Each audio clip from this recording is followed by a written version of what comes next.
Hey, hi, hello. Welcome to Unveiled, a homebrew 5e D&D campaign set in the world of Aristhea. I have all these cool people around with me. We're gonna introduce them, and then we'll do a recap, and then we're gonna just play D&D. Yeah. We Uh, do. let's see. Who should I pick first? Hi, Amador. Um, I wasn't ready to answer the question yet. He was not dialed in, sir. Hi, I'm Amador. I play Argyle. I'm our little tree frog alchemist, artificer. Um, that's about it. Wonderful. Hi, Chris. Hi, I'm Chris. I play Tilvius the Centaur, who has a history of being on the ocean. Not a very happy history. We might change that. Coming up. This might be a good trip. You never know. Hi, Tony. Andy, when you got this bag of chips here in front of you and you just pull one out and admire it for a second, it's splendidly covered with all kinds of goodness, and you just feel all warm inside, like you want to play a good game of D&D. So I think I'm going to eat this chip and just let you start the game of D&D, okay? Back to you. Oh, and I play Rusada Tea Leaf. He's a orc wizard. Should I wait on the chip ASMR, or are we? Thank you. Hi, Emily. Hello. Gerda here. Just a simple, swampy rat lady. I'm so excited to get on the open sea. It may make me vomit, but you know what? I'm no stranger to regurgitation, so I think we're going to be just fine. It's true. I have seen Gerda vomit at a stiff breeze. So it's charming, though, right? It's charming. 100%. 100%. I am very charmed by vomiting rat people. I am Dakota Orshiro. I'll be DMing this game. We're also gonna have Joff with us. As soon as he gets in, he's running just a little late because kids and life and stuff. So last time we were here, we all got on a boat. We went and said a prayer to Nereid, the Tide Father. Everybody gave up something personal to them for the offering to the Tide Father before they got on the boat. Then they got on the boat. Everybody got to see a little bit of what was going on. They got to meet a couple of people. Rosati had a conversation about the veil, and we capped off the night, and we left Saris behind. Saris is now long gone in the distance, no longer visible. We wrapped up with, before everybody went to bed for the night, Tilvius telling his backstory about Captain Edward Vane and his experience on said ship of Edward Vane. I'm gonna kill that bitch. Hey man, you only got one side of the story. Maybe he's a changed man. Get in line. Maybe he's good now. I'm gonna help him kill his ass. He commits piratery to give money to orphans. Huh? And then I'm gonna figure out a way to turn his ass into a friend and make him Tilvius' bitch for the rest of his undead life. Now y'all know why Tilvius was so mad at Malcolm for slave labor. That's fair. I'm sure we will never see Malcolm again. Oh, I'm surprised we haven't already.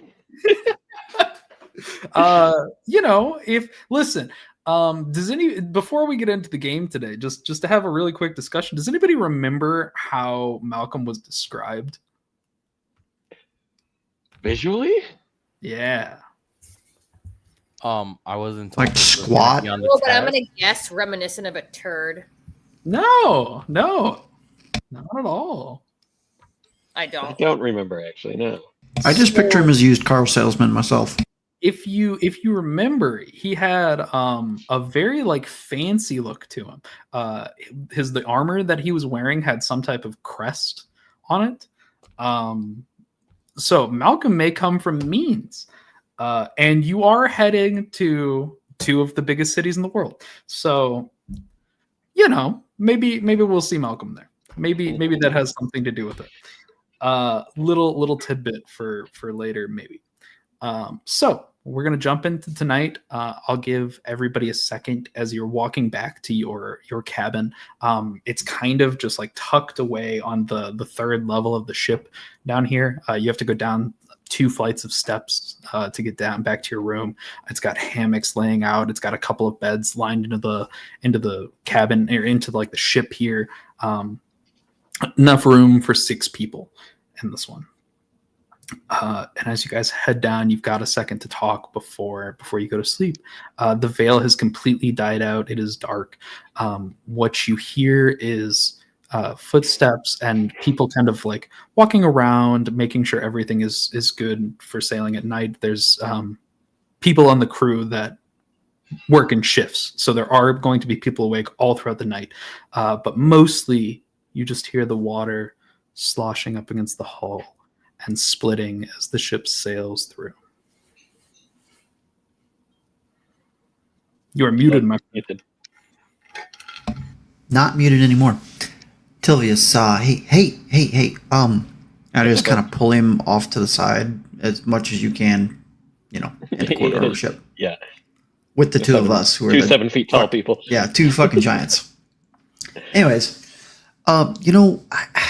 Excuse me. As a couple of Sorry. them were up top trying to get to their room. The only people on this level of the ship are people that paid for passage, and some of them are working their way to their rooms. Fair enough. I kind of scoot my butt to the side, and they kind of like just meander through us. Like your story was really touching, and I am so sorry that you had to go through even half of all of that. I come from kind of a weird, not so pleasant background myself, and I know what it's like to have that kind of pain and trauma, I guess I would say. I don't know. I'm kind of really bad at this. Anyways, You're doing great. You're doing great. I just wanted to let you know that I'm sorry for what they did to you, and if there's anything, you have to go through stuff too, man. I don't know that I'm ready to talk about all that just yet. Fine. But maybe, you were kind of inspiring. So maybe this is something I needed. Maybe, yeah. Thank you. You're welcome. In a way. Anyways, the point I wanted to make coming over here was 1, to tell you I was sorry. 2,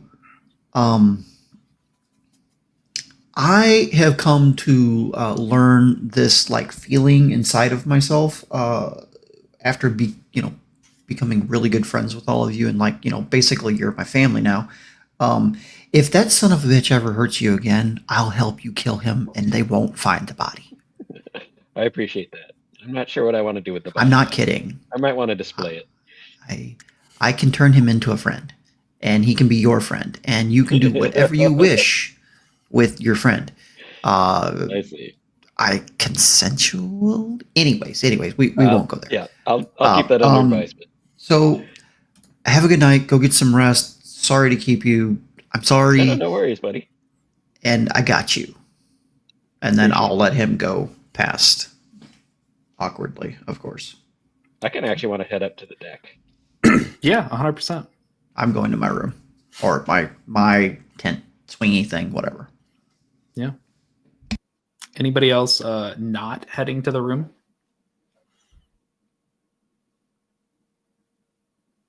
I don't think Gerda's heading to her room because she's beyond dazzled by the sway, the nauseating sway of the ship on the waves, and the sound of the bow. Is that the front of the ship? The bow? Yeah.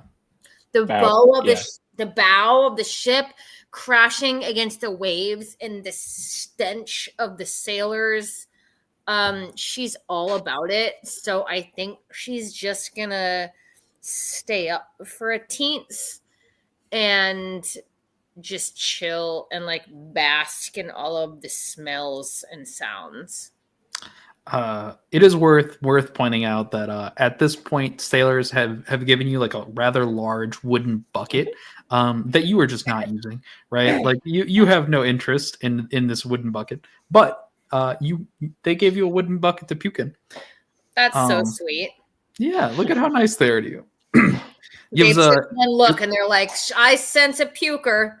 It was a younger gentleman that handed it to you. He had like a little rag tied around his head as he handed it to you. How about Argyle? Is Argyle going straight to his room? Also, hello, Joff.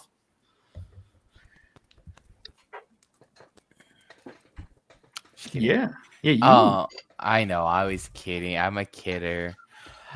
Well, you see, I think I'm just gonna go to bed.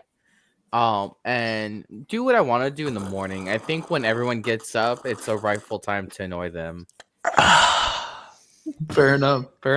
I think that's how seafaring Argyle is going to be. A little annoying, like Donkey and Shrek 2. And Argyle's having a time, right? Like he's not doing super well. Yeah. Well, I did take that tincture, and that was pretty great. Right. Okay. And then if you're a One Piece fan, super. Please be the Frankie of the team for sure. Well, this character would have to die for that to happen, but we'll get there. Or not, we'll see. Skeleton. So you and Rosati are headed towards the cabin. Yari, so far we just kind of came down from after Tilvius had the discussion. Do you want to do anything before you head back to the cabin to go to sleep for the night? There are still crew members out and about. They work in shifts here. Yeah. Yari has never been trapped before. There's always been like a way out specifically designed. So there's no real escape here other than to swim. Yeah, that's actually an interesting question. How much of the ship did Yari explore? Like, does Yari know the full layout of the ship at this point? I think that's what she's doing now. Okay.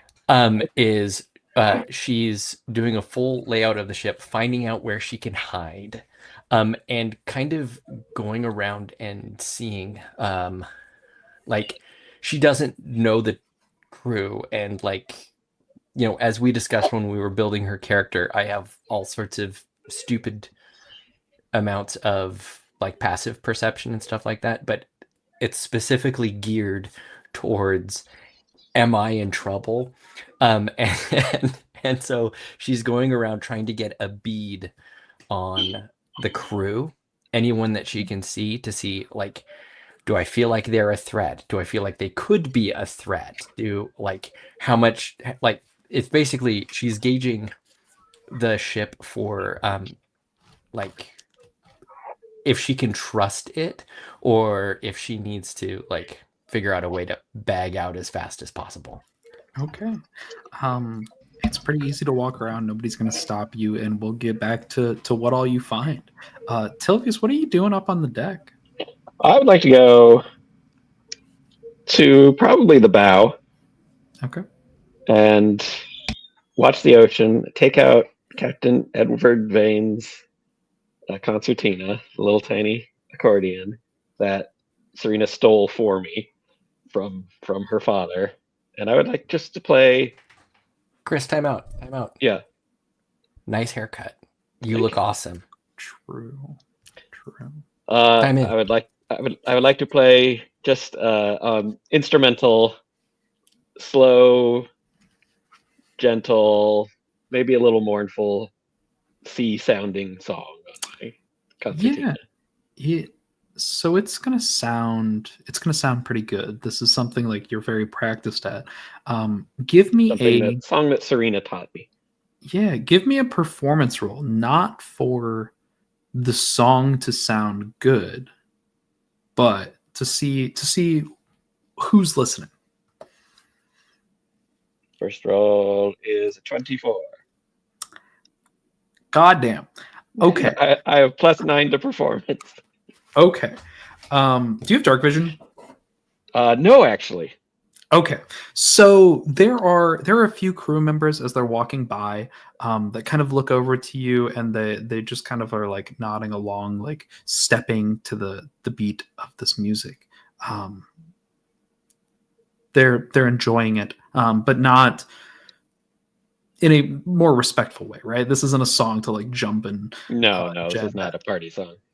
Yeah, so the crew members that are on deck are greatly enjoying it, and on a 24 performance, beyond the lights of the lanterns that kind of light the sides of the ship here, you see like movement in the water. You hear the surface break as some things come up and break that surface tension, and just sit and listen.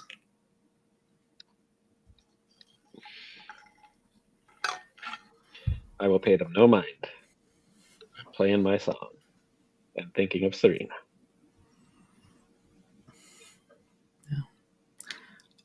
Gerda, what are you up to?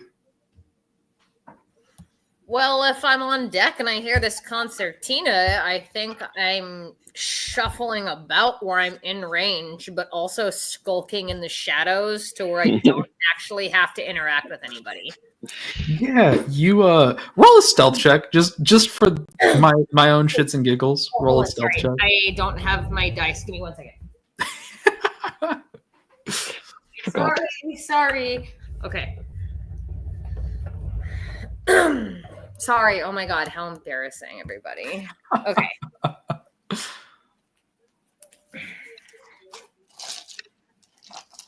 Love muting myself. It's so good. It's muted. All my one-liners don't work when no one can hear them. It's not good. Oh. Yeah. With my modifier, I got a 5. So on your 5, as you're like trying to sit at the edges of vision here, trying not to like impede anyone, you're kind of sitting on the edge of the ship, and you're behind like part of the netting and stuff on the side of the ship, and you're sitting here and you're like, this is a good spot to sit. I'm not in anybody's way. Nobody's like really paying me much attention. You are directly beneath a lantern, like just straight underneath the lantern, like in broad light. Lantern? Yeah, there's like lanterns lining the sides of the ship here at night. I'm sure my stench great. precedes me also. 100%, dude. Crew members will walk by as they're kind of like doing their rounds, some of them mopping, some of them like wiping down the railings and whatnot, some of them checking the riggings, and they'll glance at you every once in a while and then go about their business. You're allowed to be here, but yeah. I think also the salty seawater is mixing with the mold in my fur in a way that's never happened before, so it's like a fun new smell that the crew hasn't got to experience yet. Yari's gonna love sleeping in the same room with me. There's a moment as one of the crew members, that same person that gave you the bucket, that young kid, comes up, kind of like wiping down the railings of the ship, and he gets closer to you, and as he does, as you've been up on the deck for a while now, you're He's like, give me that bucket back. Give me my bucket. He kind of like turns around and wipes the railing in the opposite direction, just straight back where he came from. Seems like I made a friend. Double wipe. Double wipe zone. Argyle and Bruzati, you guys get back to the room. You just laying down for the night. I think that in my like going to sleep, like close to sleep, we'd be like, "Hey, Argyle, man, don't forget we got to work on that health potion stuff sometime, okay? Just don't let me forget." Okay. All right. I'm going to sleep now. I'm tired. Me too. And he'll just from this long ass day just pass out. Fair enough. Argyle is gonna do something that he normally doesn't do when he's on land, because circumstances kind of change. He kind of does like some self-soothing while he's asleep subconsciously. I don't know if you've ever heard the native frog of Puerto Rico. They're called coquis. They make a very high-pitched chirping sound. They're like the stereotypical frog that you hear over there at night, and that's what he's gonna be doing. It's very peaceful. I recommend everyone to look it up to hear what a coqui sounds like. But that's the sounds that he's making as he's falling asleep and while he's in sleep. Gotcha. Thanks. That is awesome. I wish I had a sound clip handy. That's really cute. Here, I'll throw one in. I'm gonna get one. Figure it out. Oh my god, here we go. All right. As we're kind of waiting, Yari, you're doing rounds. Are you trying to covertly look around, or are Yeah, you just... I sent you my rolls. Oh, we were sent rolls. I rolled, and I rolled real good. What the fuck? I rolled real good. Okay. We're gonna hide those rolls from everyone else. I'm Yes. just going to describe what's going on. Okay. So, as you're heading It was through, this die. I'm going to use it all night, and I'm not going to get any more good rolls from it. No, Mark don't my say that. words. That's that it. was Out in the universe. that was it. Shelve it. I don't condone to being a part of this. So as you're heading through, your concern with stealth is below deck, right?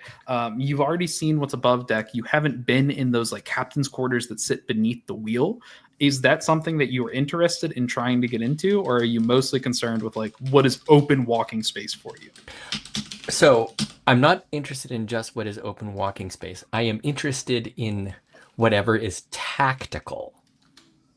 Okay. If that makes sense. So I'm not interested in that space if it is not tactical, right? If it's like, you know what I mean? Like if it's like no one's going to jump out at me from there, but whatever.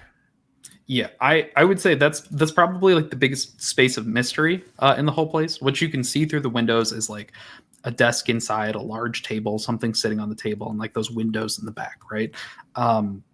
You could assume that there's probably a lot of information about like crew and ship and the sea routes and whatnot there.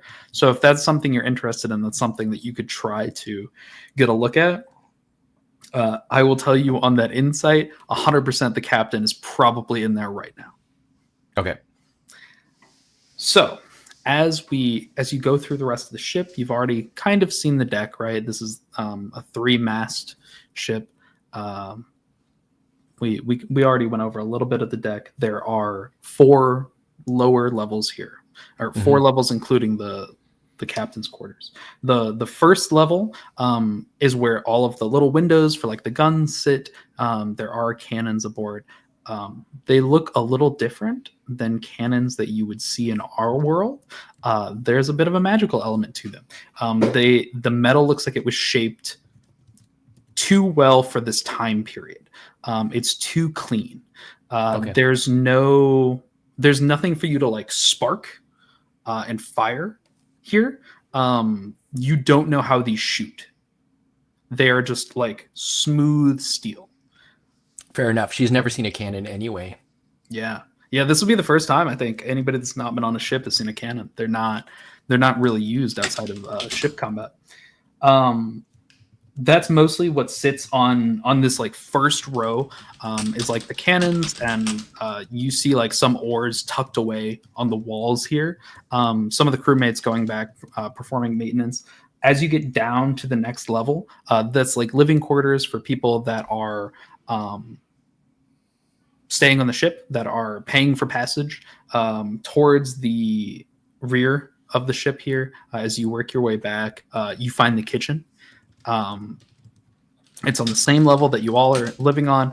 There's like a nice dining room area here, which is being kind. It's a lot of benches and tables, right? Not terribly important. Back in the kitchen, you do see that the lights are on as you kind of work your way back. Can you guys hear all that rain? No. Okay. I have rain playing in the background on my headset, so Yeah, as you go back to the kitchen and you kind of look in, this person doesn't seem to notice you as you kind of just like silently work your way through the dining hall into this kitchen area.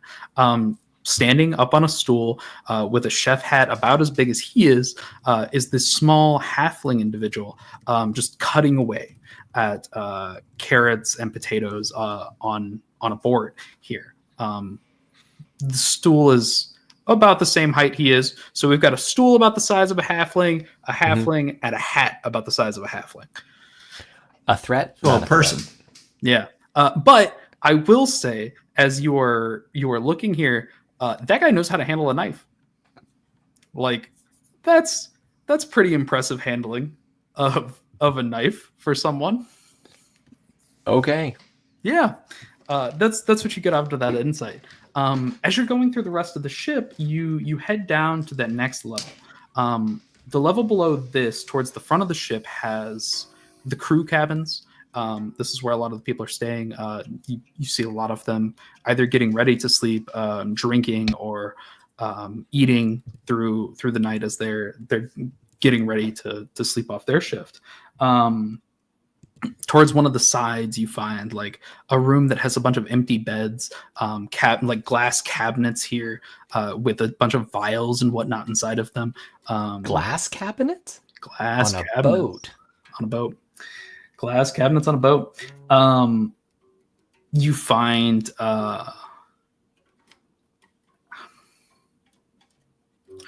as you're working through on that, was it perception? Okay. The perception was perception was 26. Yeah. As you're working through, you find what look like sigils traced into the wood. These appear to be some type of magic sigils lining the center of this bottom half, like this bottom floor of the ship.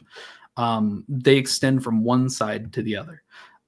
As you get back to the other, you find a room filled with weapons lining the walls. There is someone here kind of like standing, double checking everything, that doesn't notice you in the doorway as you kind of just like look in. You see spears and halberds and swords lining the walls here, Swords on a boat. that appear to be finely kept. Okay. I guess if you get boarded, that makes sense. These are the thought processes. Mm-hmm. It's like spears, like for fish, and that makes sense. Halberds, keeping it, that makes sense. Yeah. So that's most of what you see as you're working your way through. The people that you meet that same dwarf with like the braided beard and the bald head, up by those like strange steel contraptions that you saw on the second floor. He was working his way through, just cursing a storm at individual guns. He would look at one, just kind of like grumble and check off a list, and then he'd move his way down, and then just start slapping the steel on another, cursing under his breath. You work your way down. Eventually, you find that elven individual with like the slightly longer ears and like the straight back hair. That's like the on a scale of 1 to 10, how hot? Like a 7. 7. He's almost got like pieces missing from his ears. It looks like with your insight, it looks like he's seen some troubles, right? What you catch as you're watching him, you find him on the bottom floor. He is kneeled over,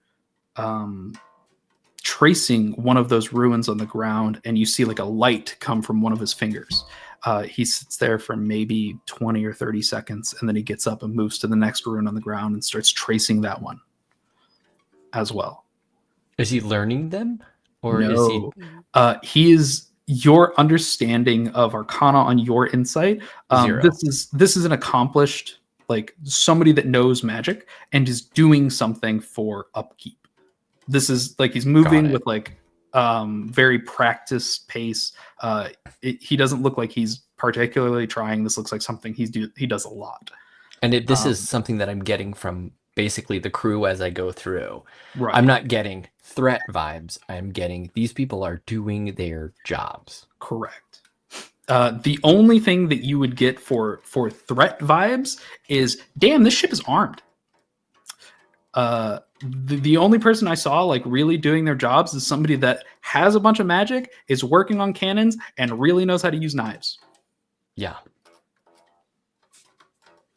After I get a mental map of the ship where things are safe to be alone, or like where I can expect people to come from, Yari goes straight back up looking for Tilvius. Okay. Tilvius, as you wrap up your music, and you hear something in the distance kind of like spinning and like almost like a fin hitting water, as something submerges back under the water as you finish your tune. You turn around. There's Gerda in a corner, just sitting under a lamp, kind of like hunched over in the corner, like she's trying not to be seen, but she's under a lamp. Like, what can you do? You see Yari walk up onto the deck. And also worth noting, dark as fuck. From Yeah. where you guys are at this time, yeah, there's no moonlight in the sky. It is dark.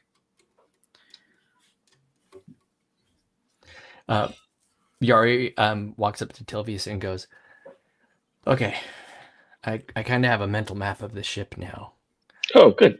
but I've got some questions for you." Okay. All right.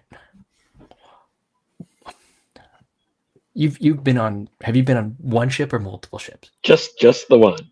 Okay. Why would you have a staff that is basically prepping for a fight and has really well-maintained weapons? In case someone like Vane comes along and tries to get something from you.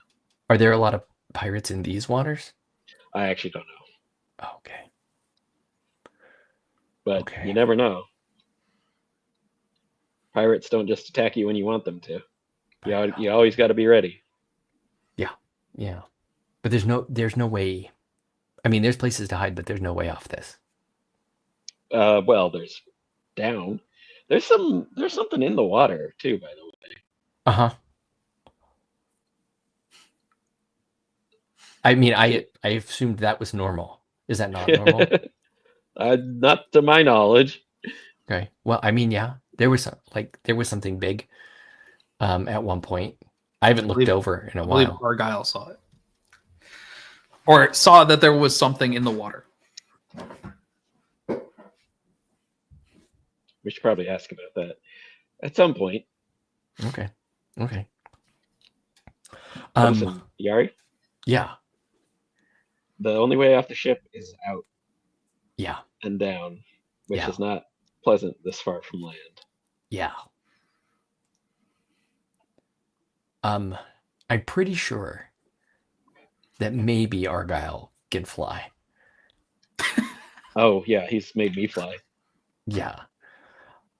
I don't know about Rusadi. He may be more interested in making bones move than flying. I know Gerda can, well, maybe. I don't know I've seen her turn into some stuff. So I don't maybe think she can turn into can flying fly. things. I don't know what Gerda can do. I don't think Gerda knows what Gerda can Fair do. enough. Okay. Are you gonna be okay?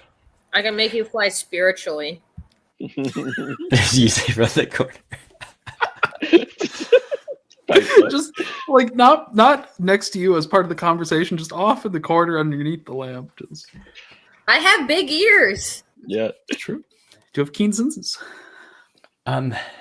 Yeah, I mean, I'm okay. I mean, it's weird because, well, I mean, like, after going through everything that's here, I don't get a trap vibe. So I think we're okay if the boat's okay, right? Right. Okay. Yeah.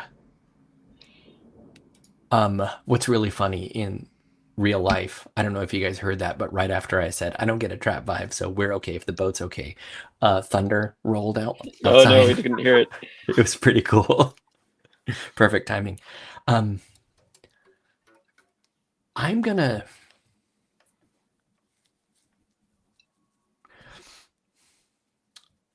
Okay.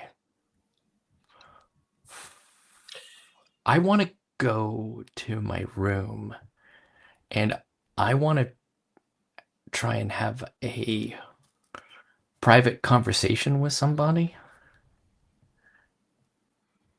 Um, You're telling this to the DM, not to Tilvius? no, I'm telling it to Tilvius. Oh, okay. I'm yeah, I want to have a private conversation with the thunder just rolled again, which is so perfect.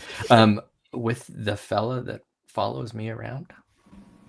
Put a Oh, I tie on see. the doorknob. Well, I was just hoping that you guys could, look out. Sure, for yeah. Well, me. I can block a door pretty easily. I'm huge. Yeah. Yeah. So, I guess I'm gonna go down and see what I can see. Okay. You head down. The guy's room is on one side. The girls is on the other. There are no like doors. These are just open cabins that lead in. But they're pretty sized. It's just you and Gerda in this room, and it has room for 6. Okay. So it's pretty There aren't big. anybody else. I thought there were other people traveling too. Yes, there are, but they are not in your 2 rooms. There are multiple rooms along this hallway Okay. on the 3rd floor here. But All yeah, right. you can 100% sit in the room. Tilvius, you can kind of stand guard. Yeah, It's I'll sit so my haunches are I'll sit down so my haunches are like blocking the doorway a little.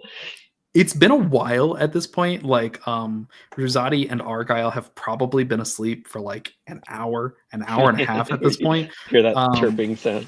Yeah, so it has been a while. It's actually a like very serene sound to hear the waves hitting the ship, and that like frog chirp. It feels very nature-esque here. But yeah, Yari, you have some time. Tilvius, you don't see anybody else in the hallway. Make a perception check. Me? Yeah. 15. Yeah, on a 15, you look up and down. You're kind of watching the stairs to make sure none of the crew members are headed down to clean or like check on the travelers that they've gained here. You don't see anyone. Yari, you have some time. All right. If there's like a little like table or something like that, I'm gonna sit at it. If there's like a seating type of thing, and I'm gonna call the shadow out and put it up like opposite me at the table. Probably it just stands there. I don't know what it does. Yeah, so as you call it and you pull on this entity, as you've done before, it appears this grotesquely large figure holding a sword of shadow appears standing on the other side of the table. Its head doesn't incline towards you. It doesn't give any motion as if it's sentient. It just stands.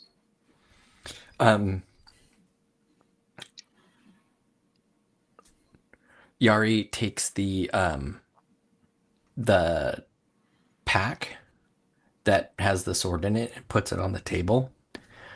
And double checks to make sure that there's like a flank in the doorway. And then pulls My hunches. the sheath out, or the whatever's encased, in you undo in the wrapping. whole thing, and I pull it out so that it's still sealed. I'm not unsealing whatever it is. That would be what a shame. this is so good. Yeah, you're getting It's like, all done to I show. don't unsheath it. That's very cool. I wish you guys could hear it.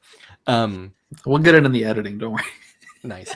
And Yari goes, can you hear me if I talk to you?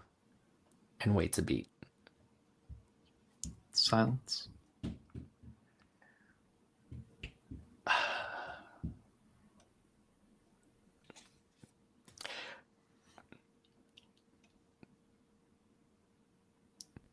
When you first showed up, I didn't even think twice about it. I thought it was weird, but I didn't really think about it. I was in trouble. Often I was alone, and you were very useful. Are you from me, or are you from this? The figure stands solemnly. Yari gets a little frustrated and stands up and grabs the sword that's wrapped up, and she goes, "Are you from me, or are you from this?" and puts it in front of the shadow.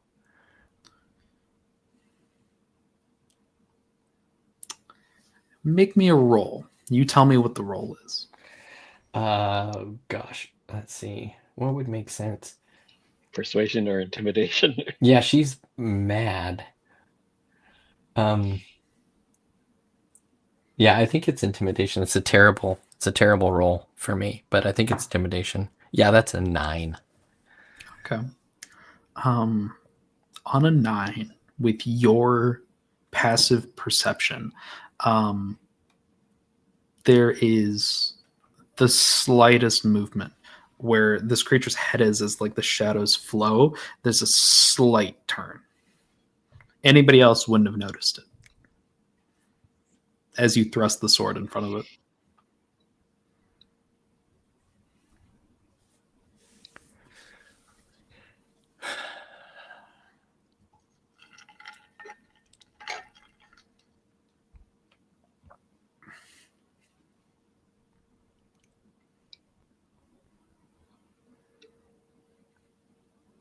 You're not here to do what I want.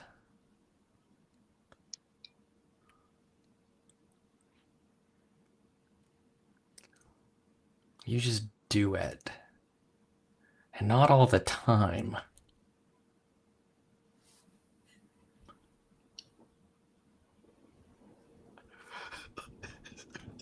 That's perfect. I'm gonna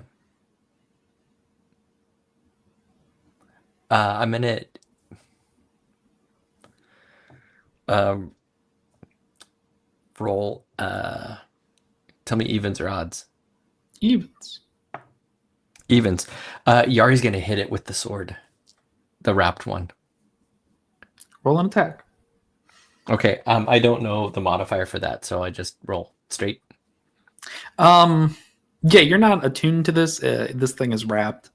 So it's basically a club. Yeah. Um, I would say you're proficient. Like, it's a sword. You're proficient with swords, but that's but then the end it's of a -1 because it's a club for strength. So it's a +2. I rolled a 16, so that's an 18.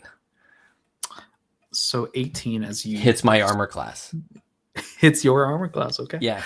As you reach out and you strike, what are you looking for? I'm just seeing if it's going to react. She's just mad because it won't react. Okay. So I'm going to ask you a question about Yari here. What does Yari want from this shadow? I can say without a doubt, she does not know. She just wants to somehow entreat with this thing so that she can kind of understand what it is and why it helps, but sometimes doesn't help. She just wants to know. She's just mad that she doesn't know and can't know.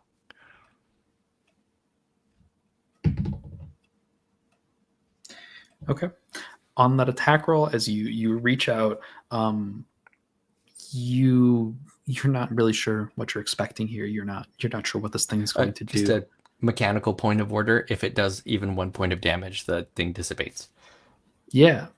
As your blade strikes out, it passes through the torso here. It almost slides through the shadow. And your expectation is you swung this with intent to do damage. It slices through, and the shadow reforms. And it stands. Yari dismisses the shadow, puts the sword As back you are holding the sword and you go to dismiss the shadow, it does not Ruh-roh. leave. Yari puts the sword back in the case and tries to dismiss the shadow again. Poof, it's gone. Yari gathers her things because she can't have them not near her, storms out of the room, walks by Tilvius, and says, Whoa, excuse me. Sorry. he walks by Tilvius and goes, Tilvius, I need to know where there's alcohol on this boat. I'm going to get drunk for the first time. And Oh, really? storms up. Let's check the galley. I'll go with her. Could Tobias hear that conversation, or was he like just horsing around? It depends, Tilvius. If you wanna horsing hear the around. conversation, you tell me if you roll perception or not. I will try to hear that. Yes. Yeah. Can I give? I'm proficient in perception. Can I give him the help action because I wasn't hiding it from Tilvius? Yeah, I- that was I- gonna be the DC. I rolled a but 16, so Yeah, you heard all of that, and What I a would good say, friend. I would say you heard like the swish of a blade, and then the pause, and then there was that long pause. did I feel followed any by- with a 16? Did I feel any temperature shifting? 'Cause Yeah. that often happens. Yeah, 100% on that. You feel that temperature as you hear the blades swishing through the air. That temperature is still cold, and following that, during that pause, it remains cold through here. You feel it on your flank, just that like icy touch. As you hear Yari putting things away, the coldness dissipates. But 100%, you guys can head down to the chow area and find some alcohol. 100%.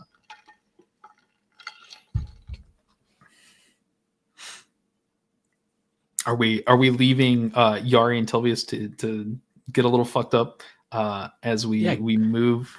Give some other people some chances. Yeah, most of them are asleep. Gerda, are you doing anything while this is going on? I'm 100% awake, and I hear hoofbeats clomping about toward the gallows, and I'm all about it. Galley. Not the gallows, the galley. The galley, guys, get it right. It's the fucking galley. Done. Yeah. Oh my god, I didn't even see the cat. I wasn't paying attention. Look at the cute cat. Oh my god, it's like an otter. But yeah, I'm also tromping about like a stench cloud to the galley, and I'm like hoping that I'm invited because like how sweet your first time not being sober, and I'm all about it. And I'm also going to drink whatever rations, whatever grog that we are allotted. And honestly, even if we're not allotted grog, I guarantee I could ferment something at the drop of a hat for us all. So you should have a cantrip that just ferments things or makes them mildly psychotropic. That's her druidcraft. That's what her perfect. druidcraft That's does. how she manifests that. So you guys get to this galley, and towards the corner there are like large kegs. It's like self-service here. Not anybody to wait on you. You find tankards around. And there's like a makeshift sink here. You're not 100% sure how this sink works, but it is facing outwards towards the end of the ship here. So yeah, 100% you guys find some booze. Looks like some type of ale when you pour it from the kegs. It doesn't seem to be a large selection here. It's just an amber ale. Mm-hmm. Yari gets to work, muttering something about how there's no way off the ship anyway. But How far are we from shore? I guess is there like a map that kind of shows in the direction that we're traveling and where we were at? Not that you've seen. Your closest guesstimation is you've probably been on water for like 18 hours at this point. And like we're not skirting a coastline. We're going from like Yeah, you guys this you guys way. are heading out. You went out from like the cove of Sarah straight into the ocean. Copy. As when you were on deck, as you were looking around, you saw no land masses. Perfect. And none of us probably know the constellations, right? Well, it's obvious. Do you? Maybe. I don't know. I could roll survival to see how well I know it. Yeah, go for it. Does any of us have a sextant? I have a 17 on sextant. survival. Okay. On a 17, where you were on your ship was not the same sky, right? No. Very different sky from there to here. There are a couple of things that stand out to you. Based on where the veil sits, you guys are headed northeast. That's the closest approximation you can get is based on where the veil is and like the stars around you. You are headed northeast. puppy. That would be right to get to the top of the continent. But yeah, drinking ensues. Yari is very exasperated about something, and the night comes to an end. I imagine. Do we pass out in the galley? Do we make it back to the bed? I don't know. Sylvius would not be keeping pace with Yari just so that he can take care of her in case something bad happens. Yari gets pretty drunk and says some pretty so funny things. Your intention is to get fucked up. Yes. Roll me a Constitution save. Okay, I will. I will do it right now. Oh, that's way too good. That is a 17 on the die, so that's 23. Dude, Yari is a stick. As you guys are watching this, she's tiny. Where does it go? Absolutely tiny. Throwing it back. Has drank like double her weight in alcohol tonight, and is just lucid. Right? Yep. Like she's starting to get a little for sure. Yeah. Tipsy 100%. Gonna feel it tomorrow, yes, but lucid. I could spike your drink if you want. Do it. When she starts drinking, it starts off with she starts getting into her cup. She's like, I don't even know who I am. I got out of the temple, and the whole time from then until now I've been trying not to be me, and I don't even know what that means because I wasn't me to begin with. I wasn't. Worth noting, Yari is just spouting like whole hella secrets she has kept forever. Crew members are like moving into the space to get their own drinks or to find food before they rest for the night or like take a break from their shift. As they see Yari, they turn around and fucking leave. And some of them come in, like the elf comes in who's got like the cauliflower ear looking. Wait, elf? let's start with the dwarf. So she's not super drunk yet, and the dwarf comes in and she's like, that guy like is really good at his job, but doesn't like it apparently because he swears at fucking everything. And then dumb strike. The chef walks in and she's like, watch out for that guy with knives. I mean, like maybe get some food from him, but man, he knows what he's doing. And then the elf guy comes in. And when she's way into her cups, and she's like, that guy over there has been doing the same magic probably for years. He's tracing his shit down in the thing over and over again and knows his stuff. And then Sylvius, come here. Yeah. Come here. Remember when you said you had a crush on me? Way back. Well, don't tell Gerda, who's listening, Who is Don't tell- next to you? Right, like Yeah, comfortable. don't tell Gerda, but I have always wanted to make out with an elf. I want to nibble on their ears. They got those I have pointy ears. No, they are longer, and That's true. they're chewable. Kelvius, they're chewable, but not that guy's ears. Look at that. Look at that. It's So someone worth got pointing to out it. as you are looking at this. Those ears are maybe a little bit more than half the size of the ears from the elf from Walden, right? The elf that was in the tree. She had crazy long ears. This guy is probably like half the size. The At elf this from point, Gerda has spiked Yari's alcohol and is so uncomfortable. She's still in the room, but is enough distance away where if somebody comes in, they're not assuming that she's part of the party. So the amazing part about this is your con save versus Gerda's spell save DC. Gerda, you don't even notice. You spiked this drink and you're expecting Yari to end up just like absolutely fucked up, still throwing him back. still throwing him back. Just And then before she gets too tired and really wobbly, she's like, "Hey, look, I wish I could be like Gerda. Cuz Oh, yeah? she does what she is. She is what she got. That's true. Gerda's pretty pure over here. She's Gerda all the way. All the way through. And what do I have? Some weird cold thing, and I don't feel cold. I don't identify with cold, and it follows me around. What did I do? What did I do? Tell me, what did I do? You were being yourself. Oh, there she goes. Gerda, help me get her on my back. I was gonna say, should I throw her over your haunches and Yeah. just brought her to bed?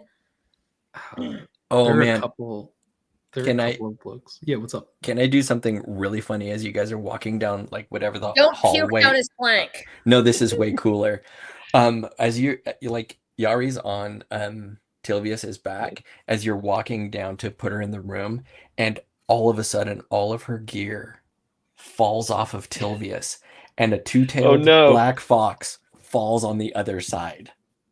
Oh, she shapeshifted. She What? shapeshifted. She turned into a little fox. Gerda, help me Not scoop again. it up. I scoop it up. Gerda, can you grab the gear?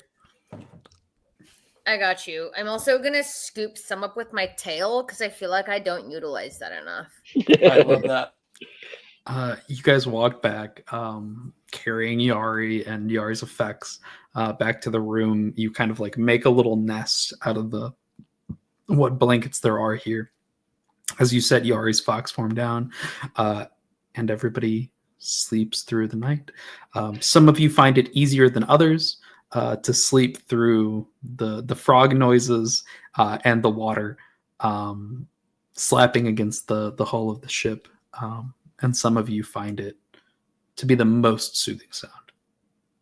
I think it's probably the best I've slept since I left the swamp because I was so used to insects and amphibians creaking and croaking and squawking, and now I have that constant sound. And Yeah, I think specifically the sound of Argyle helps you the most. If not for that, it would be deathly silent other than the water and the movement of people. So I think the sound of Argyle helps you to sleep. to quote time Madonna, passes. and it feels like home. Time passes. Before Tilvius, you had a long night. You can tell me if you end up with exhaustion for this. Your call, right? Before Veil Light breaks, those of you in the men's quarters are awoken as somebody kind of stomps in, and he kind of looks around and he goes, Tilvius, Yep. you're with us today. Okay, sounds good. And he storms out. with the expectation that you are following immediately. Like no time to clean up. Like we're Yeah.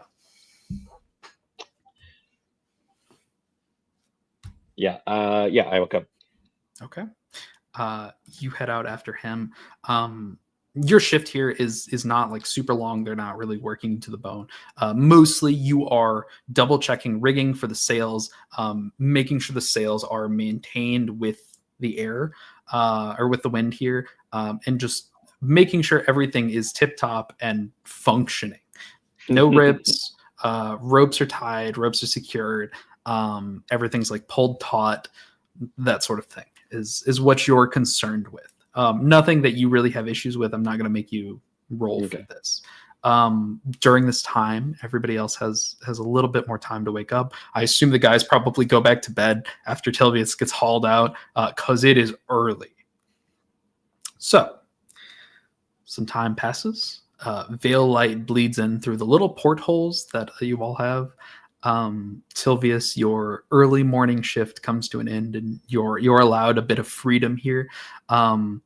As you do, you performed well enough with your sailor background that people are happy that you are useful, right? The crew members look at you a little bit more like one of their own, like somebody that has sea legs, as opposed to yesterday. But yeah, veil light bleeds in, and you all wake up and have this early morning. There is a little bit of talk that everybody picks up, especially Tilvius, from some of the crew members, that you will be coming along a pair of islands in the coming day. The names that you heard for the islands don't really make sense. They sound more like names of people. Bert and Barg were mentioned, and that doesn't sound like islands. No, in fact, the goblin who worked at the inn with me was named Barg. Yeah. I wonder if there's a relation. Probably not. I don't know. But yeah, that's what you pick up, and everybody comes to here in the early morning.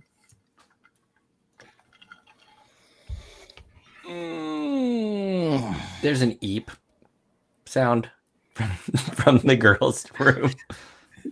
She's naked. No, she's still a fox. So she's still a fox. Cute. And then a little bit I'm later. completely unfazed at the naked fox in the corner. Yeah, of course. We've been through this. Yeah. And then a little bit later, a very messy and Disheveled, yes, Yari comes out going, I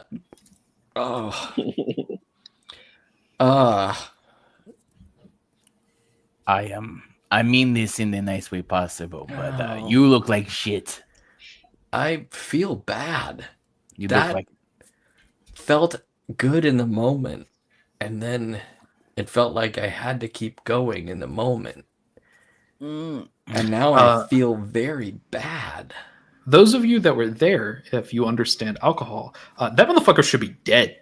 Like there's no shot she drank that much and is like functioning right now. What will make this feel better? Let me make you a morning elixir. No psychedelics in it, I promise. Just a legitimate tincture to help. Because Gerda, if I it will makes this float- stop, I am fine with whatever We'll you float a put in cup it. I got over you there for for them to real. put it in. best intentions, because your girl get fucked up sometimes too. This is 100% on the level. My head feels like I was an alligator on drugs in the sewer. Let me tell you something. Being an alligator ain't the worst. So just sip on this, baby girl. Yeah, I promise you'll feel better soon. And it also, it's not only bubbling and foaming, but it has like little sparkly shooting stars coming out of it.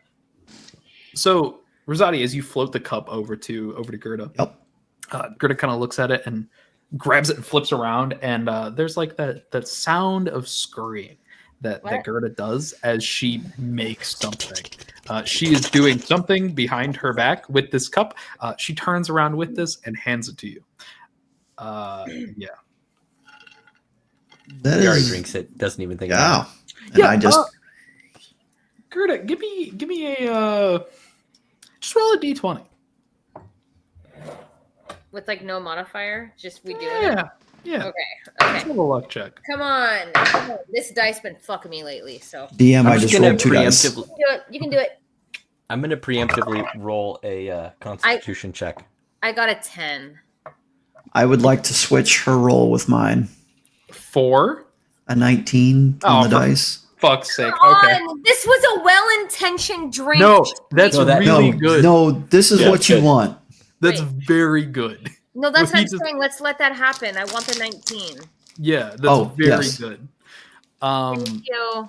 Yari, as you drink this, it's not so much that it's cured.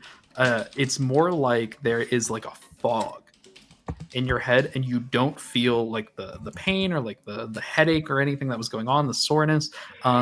It's almost as if it's just foggy now. Like This is better. you have brain fog going on. This is better. This is better. I'm really glad I didn't do this when I was on the run, ever. Because it would have been very dumb. I feel like I need eggs. Are there eggs on a... I need eggs. Argyle, you look really well rested. Yeah, Your, I feel like I am. your skin looks great. You're all shiny. Stop. Stop it. You feel... Is your stomach feeling better? Let me check. There it comes. Oh, yeah. Note to self, tincture to fix that. Hey, I'm not broken. And not Never said you were broken. We just gotta help, man. Nobody wants to be sick on a boat. Oh, also, has anybody seen the captain? They're probably up there on whatever big wheel. Tilvius has been up for a while, I think. You might know. I'm gonna Yeah. go find it and know her. If anyone goes to the galley, that's where Tilvius is after his shift, having a nice breakfast. Checks out. I would say Definitely. like anybody that was hungry probably saw Tilvius. If you asked that question while in Tilvius's presence, Tilvius, you saw that the captain got up a little bit later than those of the crew that were set to take care of like early morning activities. She left her quarters and went up to the wheel. Yeah, she's up the wheel. Thank you, senor. I go would to- like. Oh God. No, go I ahead. would like to make my way up to the window of the kitchen, or however that's fashioned in this boat. Yeah, 100%. You can head When over to the kitchen. When I peek inside, what or who do I see?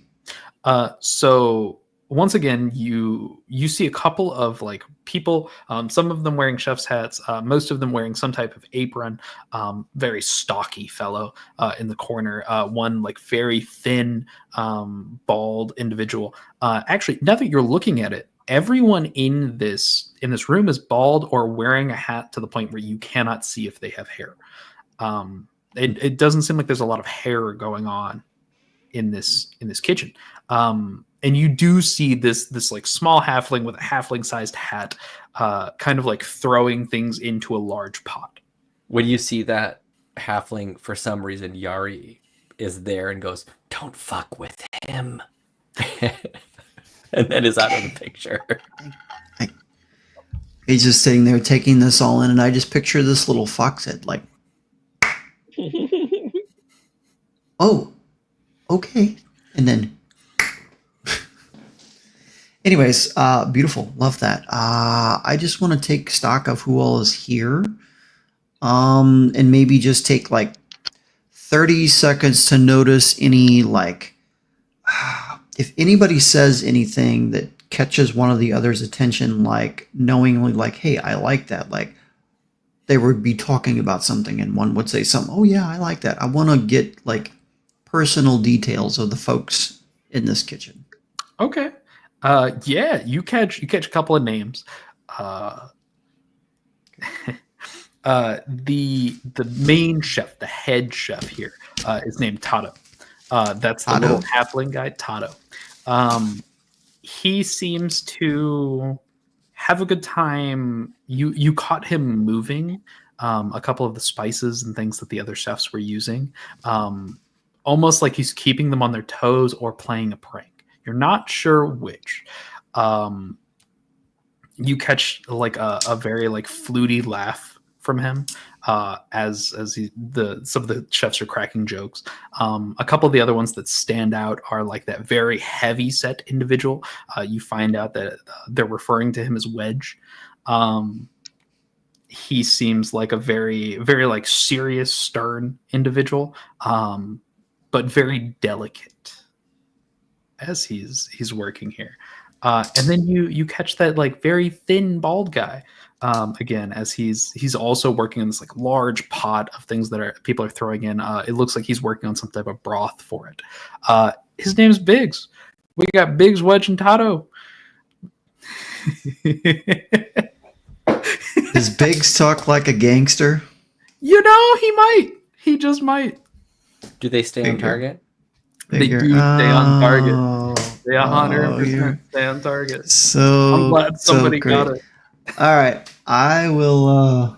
I'll just take that information and tuck it away, and go get me some more breakfast. Here's Yeah. a question: who has been helping Tilvius the most? Like when he was working? Well, yeah, who's been the most helpful to him? That like human lady with the blonde hair and a bun probably was the most helpful. She would have given her name as Henrietta, and she was very much like showing Tilvius the ropes, literally the ropes. Yeah, she's probably the most helpful. Gerda was the most helpful to Yari. Thanks for the brew. Solidarity. True. I got you, girl. All right. It is now. We are well in the veil light is bleeding. We're in the daytime here. People are going about their business, kind of like working through the ship here. It's busy. A lot of the merchants that are also taking passage here are either like up on deck looking out, or below deck trying to like just hold their heads and wait for whenever they dock. As you guys are kind of sitting here, one of the crew members passes by that Henrietta that was helping Tilvius and showing him the ropes. She walks by and goes, if you all have never seen the rainbow reef surrounding the kingdom, now would be a good time. We're within view of it now. Can I do it from that spot? And she points up to what would be like the crow's nest, but she has no idea what that is. Can I go up there? Henrietta's going to look up and then look back at you and go, there's really only room for one up there. I'm pretty small. I mean, you're free to go up if you wish. I would caution it, but we're not going to tell you no. Okay. I mean, we just climb those ropes, right? Right. Okay. Do be careful. We're not in the business of fishing people out of the ocean. I'm not in the business of falling off things. It's a bad business. It is a bad business. And she's going to get back to work. She is rather busy. You watch as she kind of walks away and almost sneaks up on somebody that is tightening a rope on one of the masts, and doesn't really look like they're paying too much attention. They're kind of like gazing off into the distance, towards the kingdom, like the side of the kingdom here. I mean, I could stay here with all y'all and see this rainbow thing. I don't know what she's talking about. Yes, tell us of this rainbow reef. Yeah, a little bit of time goes by, and as you guys are getting farther and farther out here, the water gets a little bit clearer. You see schools of fish below you that like black and yellow, like striped patterns. You see like oranges and blues and yellows of fish. And about 15-20 minutes later, out in the distance, you see the water shimmering, almost like this pinkish color, bleeding up. And you realize it's not the water, it's the coral reef below it. You see pinks and greens and blues and yellows as it bleeds through the water here, and extends up. There's maybe only 10 feet of water between the reef and the top of the water here. Any ship that went over this would scrape through this. So we're next to it. We're not passing through it. Right. You guys are right next to it, almost as if you had to go out this far to turn farther north. So the ship is currently steering more north than northwest at this point. Yeah. Very good pun. Currently. Yeah. But yeah, you guys are kind of like alongside this reef now. And it is just fluorescent, vibrant, and gives the appearance of the water being almost neon fluorescent above it, as you guys are kind of just traveling alongside this. To your left, you see the water kind of bleeds out. It's still clear, but you see that like clear blue and more fish here. Dakota. What? Can I make a perception check to see if there's something under the ship? Yeah, for sure. Roll a perception check. It's my hyperfixation right now, and I want to get to the bottom of this. Ha ha. Okay, I can work with that.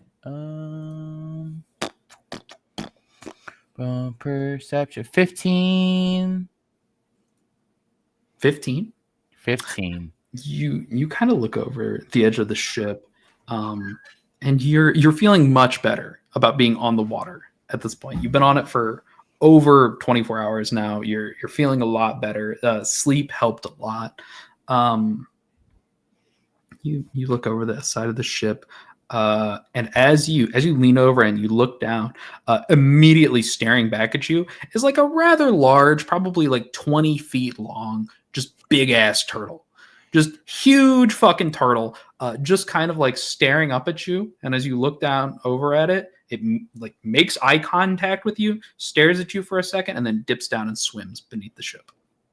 Point of order really quick. The ship is moving at impossible speed right now, and these turtles are there. Yeah. Can I do a non-investigation? Can I make a like Arcana or Nature or Go for it. History On the turtle or on like sea life? The turtle. Yeah, go for it. Which one do you want? Give me history. History. Yeah. Natural 20 for 26. Holy shit. I'm gonna send you a DM. Somebody talk for a second as I send him a DM, because otherwise it's gonna spoil something that's coming up. Yari goes over to Rasadi and says, Rasadi, you have a second? I always have a second for you, Yari. That's very sweet. Tell me about your bone spell. What do you need for your bone spell? I need just a little bit of bone dust, really, and just a moment to cast. To make the yeah. Every time I cast it, I need a little pinch of bone dust. But I mean, like, what do you need to make the bone guys? What do you need to make the bone guys? I need. I get real close and lean way down, and I'm like, they have to be no longer here. No, I get that. Oh, Do you okay. need some specific bones or just bones? Because I ate a lot of chicken last night and I I saved the bones for you. Because I don't. know you like bones. Do you just need bones? Just any bones? Or So do you you need want me to? bones? You want me to like make you a friend No, chicken, or you God, want me no. to? This isn't for Or me. That's gross. oh, You like the gross shit. hey, I mean, stuff. I just mean, because bone I had things. him do the laundry that one night, you had to be just all crazy about it. You took my one pair of clothes, Rusadi. I And they appreciate came. you wanted to help, but I have one pair of clothes and I have a method. I appreciate your help. Okay. Look, I'm trying to do something nice for you. Are chicken bones going to work for your bone spell? Look, all I need is ground up bone. I don't care what kind of bone it is. I can use the chicken bones. It's fine. Okay, I don't have a mortar and pestle, but I have weirdly enough, a pocket full of bones here. I'll take those I and have put a them mortar and in. pestle. I have an. And I know at least I or other people do, so we're good. Also, We're good. if you need clothes, I could knit you a tunic from my discarded scruff. We'll, I we'll don't talk need a on tunic. that one. I don't need a tunic. Okay. But yeah, can you maybe give me just a tiny bit of info of who I might be turning into a friend? I don't know. That's for you. I was trying to do you a solid, man. Oh, okay. I see that something was sent to me. I don't have bone I get it now. bones for you. I'm just trying to be. Thematically, it's just going to be whatever bone I have, unless I'm doing maybe something crazy intricate. The DM might ask me to have something specific, but about the table here. Now you have a that's all. pocket full of chicken bones. Now I have a pocket full of chicken bones, and I'll put, you know what, pocket full of chicken bones. Thank you. Rosati I will do something probably- interesting with that. Rosati probably has an odd collection of bones, given his Certainly. recent fascination with undead. Certainly.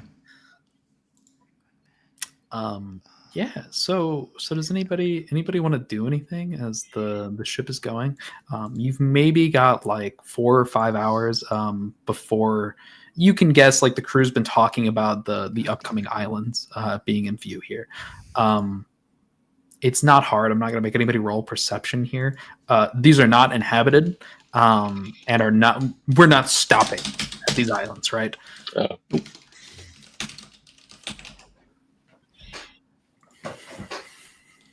yeah. Well, if no one's doing anything, I think I'm going to slither on up to the bird's nest and also have a look around.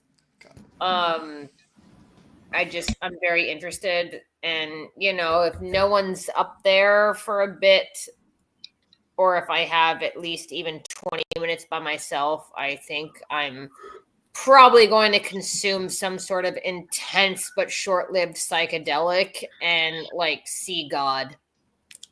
Those of you trying to make your way up to the crow's nest, please make me an athletics check, as this is not something you have done before. Can I do Okay, well- acrobatics instead? No. If I Ooh. fail my athletics, I have another idea. So I will let's likely fail. roll My it. athletics is a -1. Yeah, you are climbing up here. This is definitely not an Ooh. acrobatic feat. So I got a 6, so I don't really get up at all. So you've just gotten done talking to Henrietta, and you're like, "Can I go up there?" And she's like, "Don't fucking fall." You get up on the rigging here, and you start kind of like monkey barring your way up. And this is not ropes are not metal bars, right? Right. Ropes are not solid. This is not something you've had a lot of practice in. I've made a mistake. Yeah, this is very much an error as you're kind of like trying to monkey bar your way up, and you lose your grip. And fortunately, because you're Yari, you gracefully land on 2 feet on the deck as you kind of like look up at the rigging, and you I fell. thought that would be way easier. Yeah, very different skill set here on a boat versus on land. Gerda, yeah, mate, what was your athletics check, Gerda? Well, it wasn't great. It's with my modifier. It's a 9, but I can wild shape, and I'm a 5th level, and I'm trying to figure out what I can wild shape into as a 5th So, level, but I'm not good at the internet. I will tell you that anything with a climbing speed, you're golden, right? So like maybe Anything with like a squirrel or a Lemur. raccoon or a lemur or anything like that. Hold on. It's Gerda. She's gonna turn into a spider. The spider would work. True. Tarantula. No, wait. Okay, well, A hissing cockroach. My paperwork is all from a 3rd level, so I'm I trying sent to you the 5th level stuff, but You did for wild shape? oh no, I didn't send you any wild shape stuff. Yeah, that's true. Yeah, well, I'm trying to. I don't understand how to Google anything. So hold on. I'm holding. What if I was a spider? The spider can Yeah. climb difficult surfaces. Yeah. Yep. 100%. Spider climb. Boom. You turn into a little spider. Yari, as you fall down, you watch as Gerda has disappeared and a small spider just starts walking its way up the. But it also has a rat tail still. Wonderful. Like a little silk rat tail just springing out from the fucking tail end of the spider as it works its way up the rigging like it's second nature, like it's the easiest thing in the world. Yari is so envious. Not of the fact that she could do it, but that she still has her rat tail and it has like that sense of self. Yari is like, fuck. That is actually that's good. That's good. Yeah, Gertie, you make it up to the top. And as far as you can see with your little spider eyes, you look out and that reef, this like fluorescent reef, spreads as far as the eye can see. You don't see the mainland. Your vision stops where you just see coral and like the fluorescent sea before you. This is a huge wall of coral that surrounds the mainland towards the north of the kingdom of Amerlot. Given like passive insight for anybody that is like trying to figure this out, getting through this and knowing the routes to get through it is a feat in and of itself.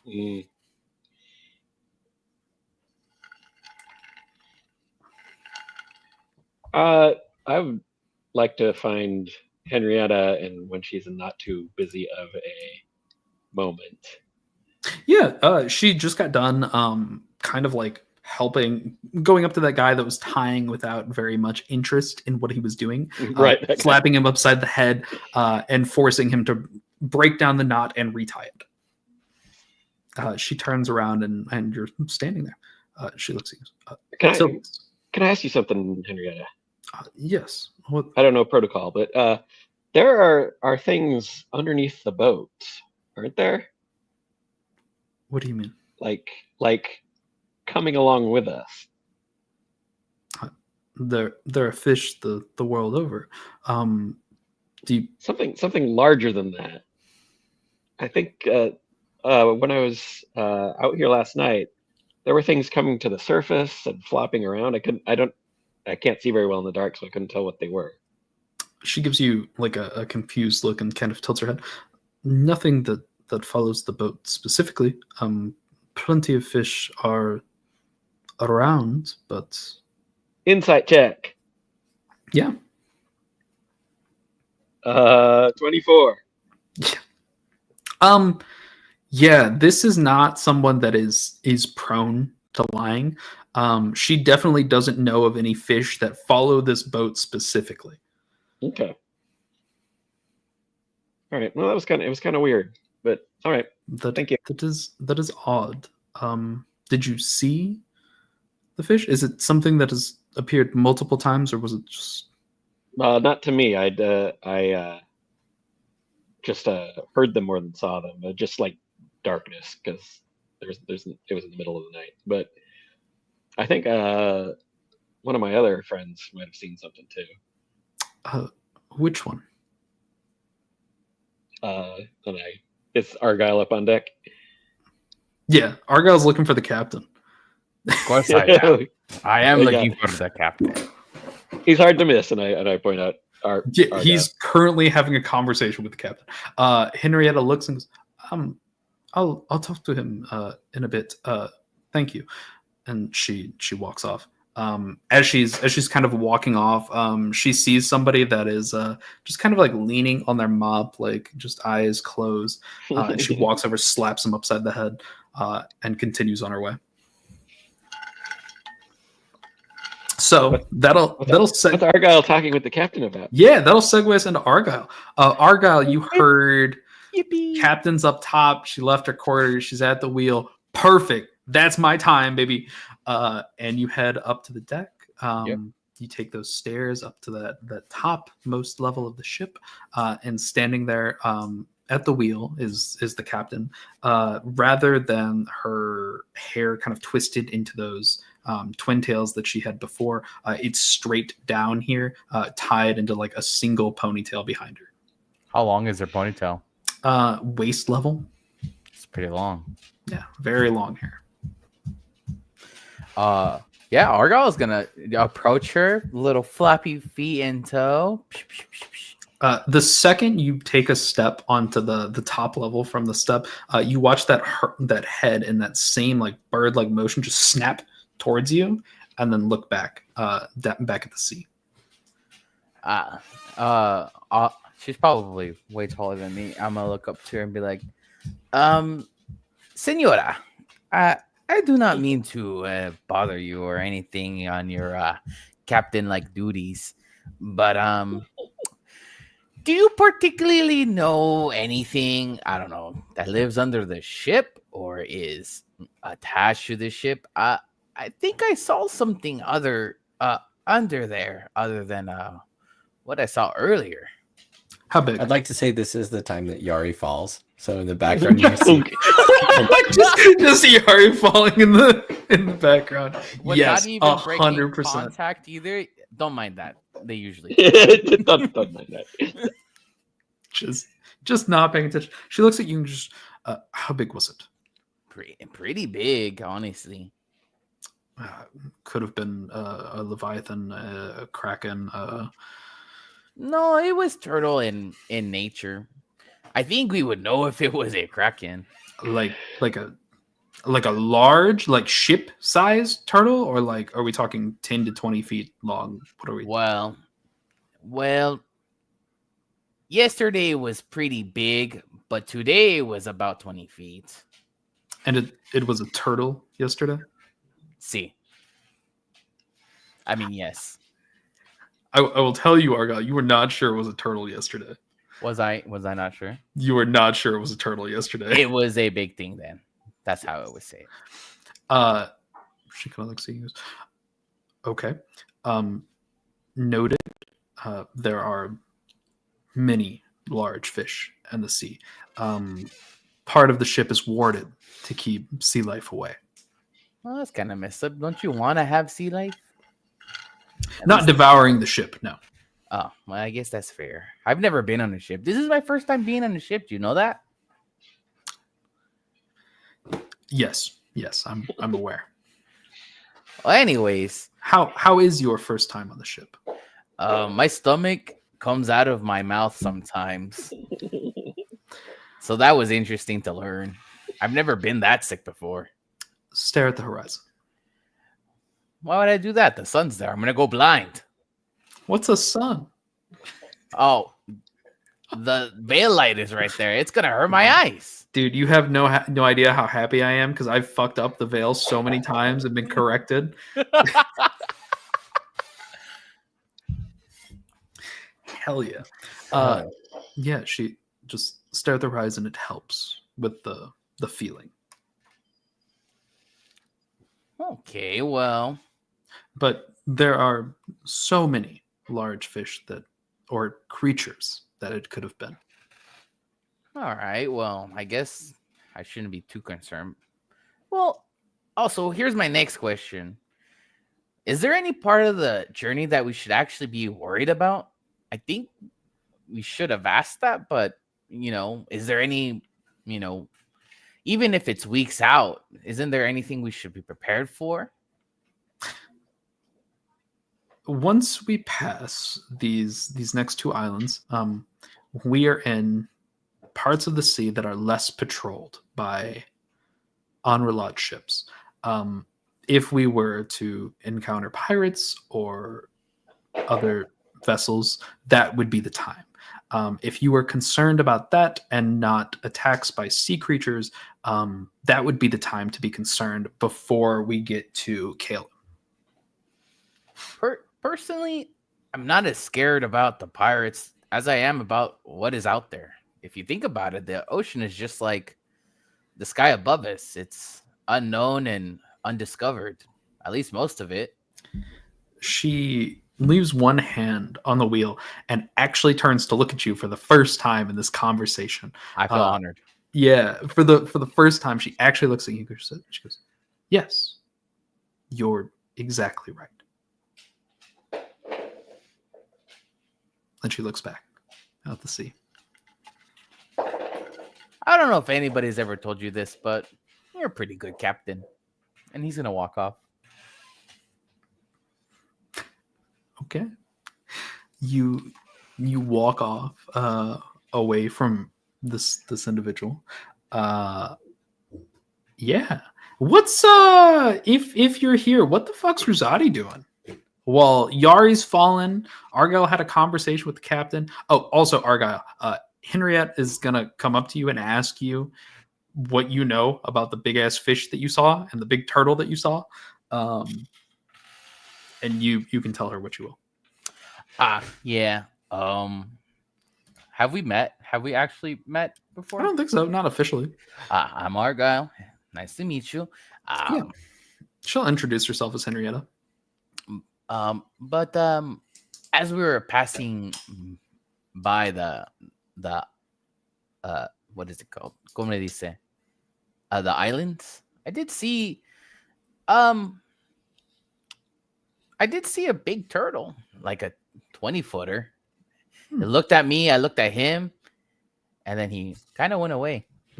That's very rare here. It's good fortune to see a large turtle in these waters. Oh. Is there any particular reason why it would be good fortune? I mean, a turtle is a turtle is a turtle. They're just rare. Not many see them. They tend to keep to themselves. I've never seen one. Well, she almost has like this jealous look. Well, all I can say is if I could give you my luck so you can see one, I give it to you. If giving luck was how it worked, thank you very much. Of course. Also, I did tell the captain, but I did see something pretty big yesterday. I couldn't really tell what it was. It just kind of spooked me. It was also my first night on a ship, so as you say this, she kind of looks up towards the captain, and there's no, like, the captain's not issuing any orders. And she looks back at you and just kind of nods. What did you I was, if you told the captain, I was seeing if it was something I needed to be concerned about. She didn't say anything, so I assume it's just. And pardon my rudeness. What do you do on the ship? What are you a part of? I'm the sailing master. I make sure that the ship remains moving. Interesting. Very interesting. There's weird jobs. As she says this, her voice rises as she says ship remains moving, and you see crew members around you start to like pick up the pace a little bit. Oh, I get it now. Should I be doing something? I feel like with that tone, I should do something too. You paid for your trip. We're paying them. Okay. Well, I appreciate it, Henrietta. I think I'm gonna go get something to eat. Pretty famished right now. Fair enough. Yeah. Hey, Tony, are you there? I think Tony said he'll be back. Okay. So as the day kind of advances here, eventually in the distance, you all see like two tufts of land, two like large islands out in the distance. Hello. Trees kind of jutting up on the horizon here, as it bleeds the horizon as like these land masses come into view. They're large. The closer you get, the larger they seem. And they're like very close together, almost as if it's like two hills kind of cresting next to each other. You get closer, and the ship starts to turn. You start kind of veering away from the path. Tilvius, as you're kind of looking at the veil, it's almost like you're making a berth to go around these two islands, and not get too close. Anybody that is curious can make a perception check as you look out into the distance. I need to make a roll. Oh. Only 7. Okay. Anybody else making a perception checker?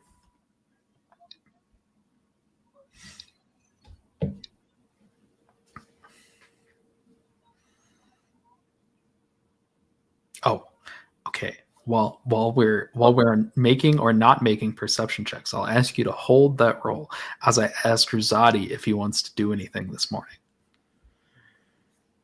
Currently, people have had conversations with the captain, with the sailing master of the ship, Henrietta.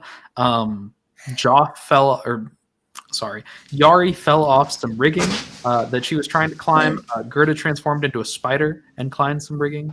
And spun a very intricate web inside of the crow's nest, sparkled with morning Absolutely. dewdrops. I will drink tea and grind chicken bones to dust. Amazing. So That's in the distance, these two islands have come into view. They look like just huge hills out in the distance. It's like trees are blotting the landscape here. Do you want to make a perception roll? The ship is taking like a wide berth around these two islands. Sure.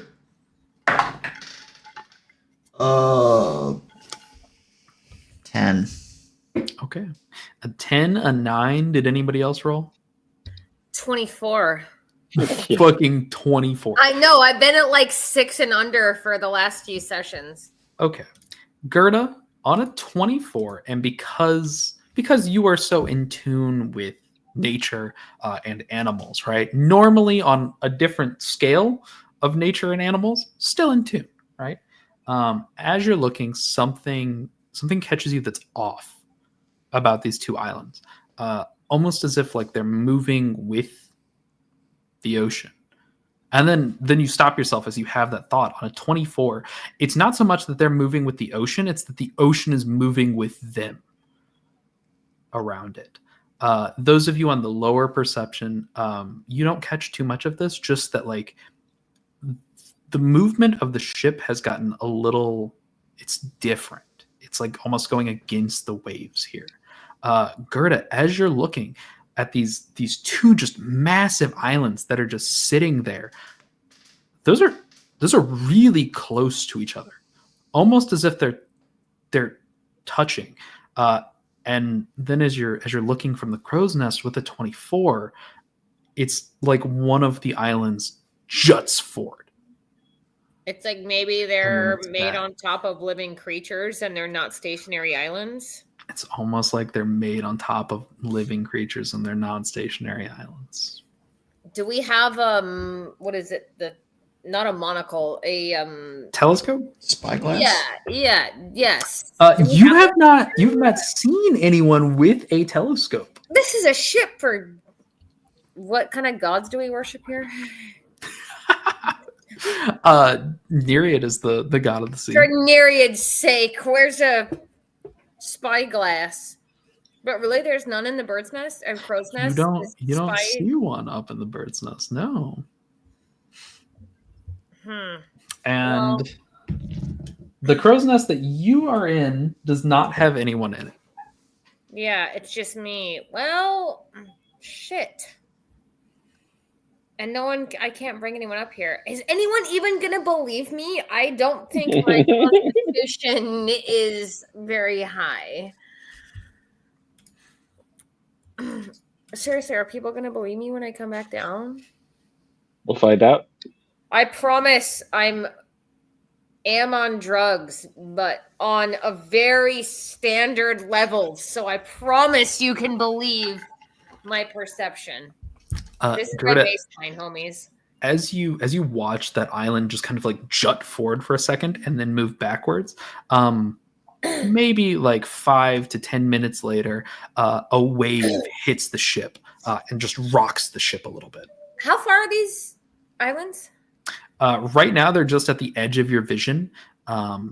Maybe like, what's the edge of vision? Like 5 to 10 miles or something.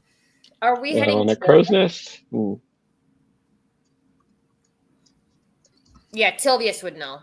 He's the seafarer. Are we going towards them though? I do not remember.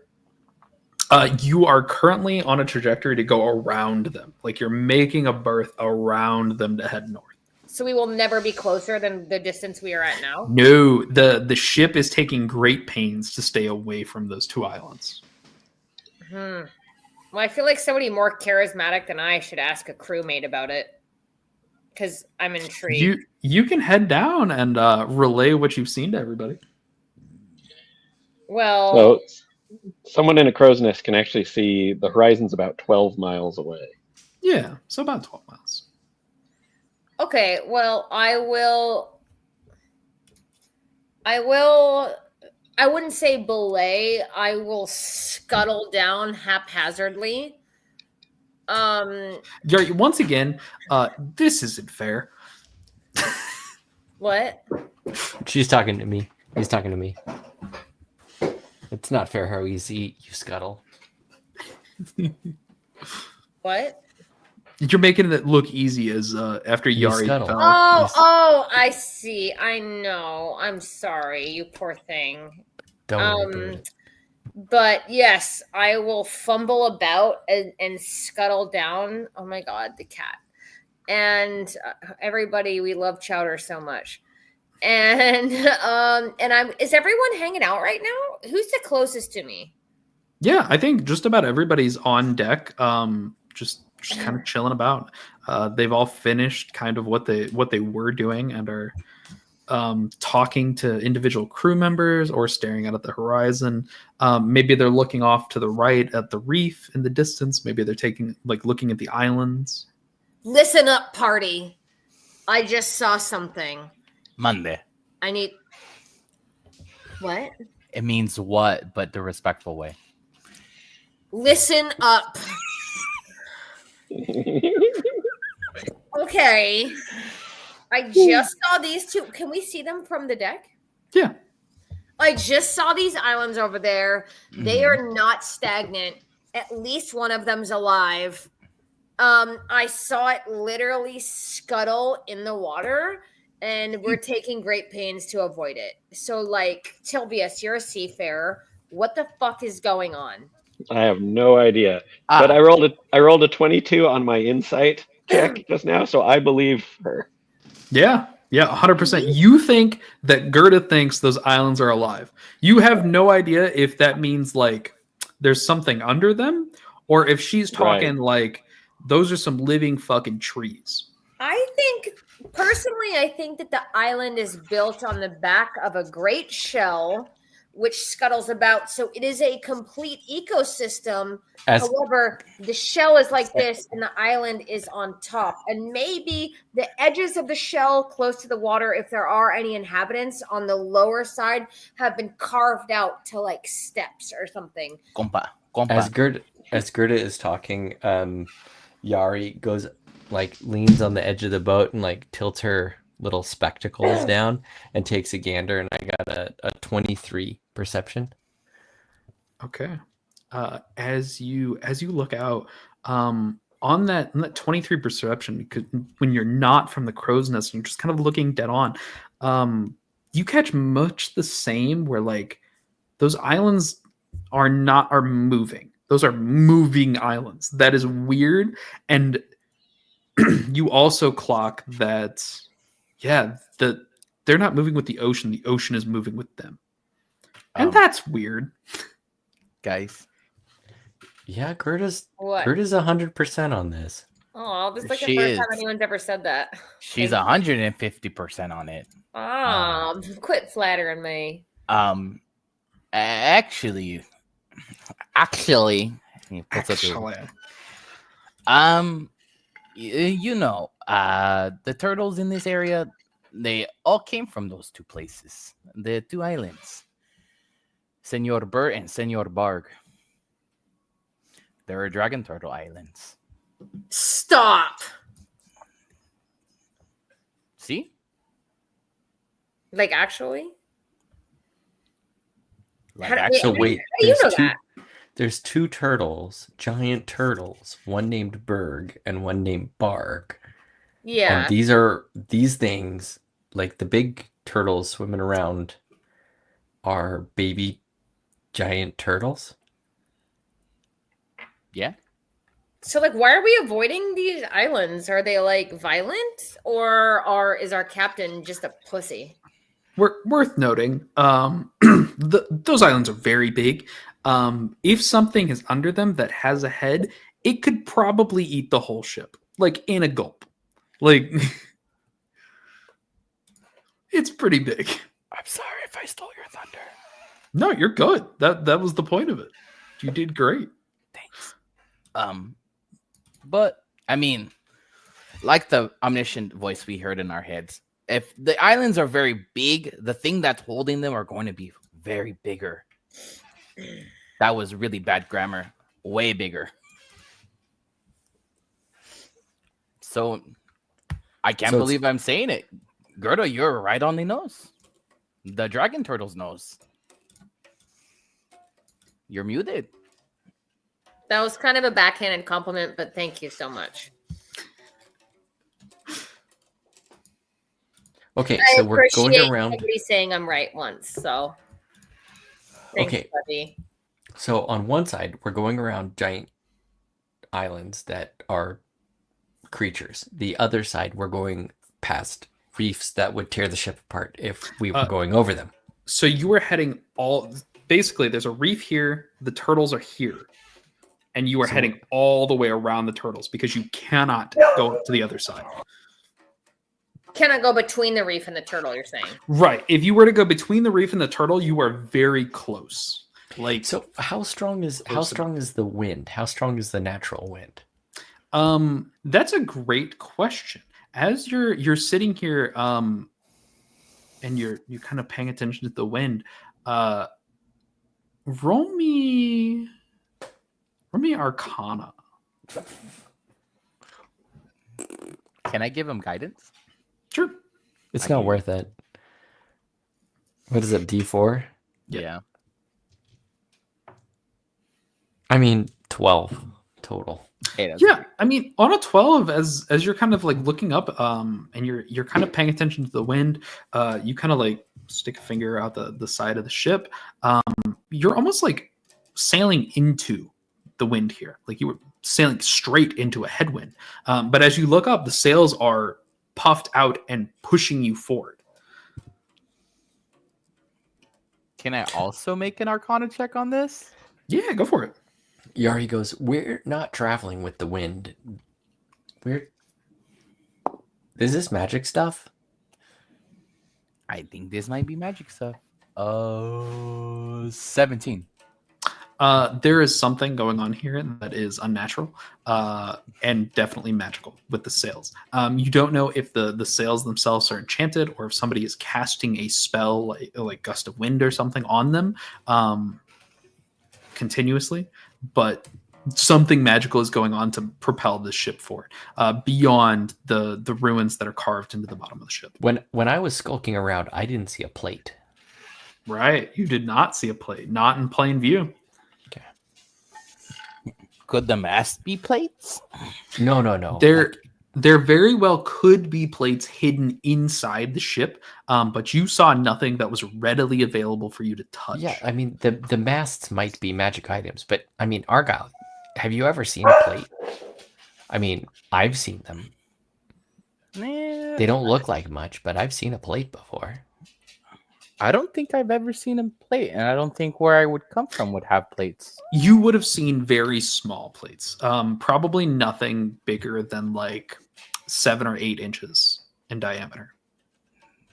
Damn, that's okay. Yeah, I mean, like back before Ceres was destroyed, they have huge plates for sanitation and stuff. Plates are fucking expensive. For those of you that need a refresher or do not know, plates are items in this world that hold magic and retain it. They can be used to continuously cast spells for those that are not initiated with magic and can provide a continuous source of a spell. A huge plate could continuously cast Create Water until it doesn't. Nobody here understands the workings of plates or why they do what they do. Your information stops at the bigger they are, the more magic they hold, the more expensive they are, and all of them are that same white that comes from the quarry in Alabaster. The only source of that white stone that anybody has ever found. I'll say this: when I was, delivering stuff and I was blind, people didn't care what they showed me. So I've seen some before. I don't know what they do, but they're, that's interesting. Damn. Okay. I guess this ship is the real deal. Well, I mean, I don't know if there's a plate in here. I didn't see one. I know what they look like, and I didn't see one. No, I'm not saying that either. I'm just saying, like, damn, you kind of got everything a little figured out. Although I have this really weird You guys paid idea. a shit ton of gold to get on this boat. Like, I have this really weird idea that we could basically get 4 small plates shaped like horseshoes and give them to Tilvius as a gift. And, like, that would be amazing. I like this idea. I mean, I don't know how to do that, but wouldn't that be cool? That would be pretty cool. Yeah, none of you know how plates work at all. No. No, but I still think it's cool. Yeah, it is a very cool idea. Yeah, some time passes here. You guys make just a huge berth around these islands. It is most of the day, and you are much farther out from the mainland now than you have been before. Before, you kind of knew that if you sailed like half a day into the reef, if the reef wasn't there, you'd see the mainland, right, of the kingdom of Onrelot. Theoretically, if you had a way to traverse like a day, you could head there. We are now probably like 2 days sail from the mainland. As you coast around these islands and you see the other side, there's a moment where there's a large splash in the distance. Anybody that was looking out could swear they saw like a mountain fall into the sea. Those of you that have incredibly high perception would have noticed that looks like a tail. That doesn't look like a mountain. That looks like a tail just slammed into the ocean. And about 10, 15 minutes later, a massive wave rocks the ship again as you kind of continue on your way. And as you do, as you are the farthest you have ever been from the mainland, in the distance, you all see another set of sails. There's no flag being waved on these sails, and as you're looking and you're kind of like sailing towards, you look around at some of the crew members as they're looking, and some of them are squinting and they're giving it time, and then another set of sails appear on the horizon, and another, as 4 ships come into view. And they're heading straight towards the Prosperity. And that's where we'll end tonight's game. as 4 ships with no sails are heading towards you. We're gonna Wait, no sails or no flags? no flags, no flags. Sails, This no is- flags. Yes. This is why I have no beard. Let's go. There Yeah. be pirates. Man, what a crazy place for ships to be, where they know people have to sail around some big ass fucking islands, man. That's wild. All I can I say don't is feel good about this. What do bring you them mean? on. I'm Must sure sink their I'm sure fucking they're boat. friendly. I'm sure there's nothing wrong with them. I'm sure they're friendly people. Tilbius. Good thing we're level 10. Mm, Good thing we're level 10 now. Level 10? that- Yeah, man. It's So good. thing. We're gonna go around. We're gonna do outros. Yeah. Hi, Tony. When you talk about the ships, 4 of them coming this way with no flags on them, you just gotta kind of wonder what's going on in the world when 4 ships that you don't even know is coming your way. And I don't know what I did with my coffee cup this morning. I think they took it from me. Andy, can you help me find my coffee cup? It might fell off the boat. To the left. Hi, Emily. Hello. So I honestly feel like incredible about my crow's nest experience and hearing Argyle snore croaking or whatever that sweet lullaby was. Do feel apprehensive about these approaching ships, but I feel like if we play our cards right, we can just get on the dragon turtles, and that's honestly what I'm going for. So that's my plan for the next thing. We're gonna evade the pirates, and Tilbius will like serenade them with a concertina that he procured. So that's how I'm feeling about it. Long live spider life. I guess I'll go next. Chris, I'm gonna move my lips. Will you do my outro for me? Hide Okay. your mouth. Hide your Okay. mouth. Okay, ready? Here we go. I'm Jack. I play Yari. He's a fox lady.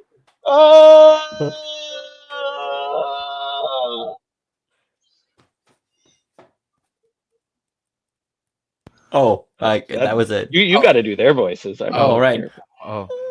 I'm doing the thing with the guy. I don't know. Eh.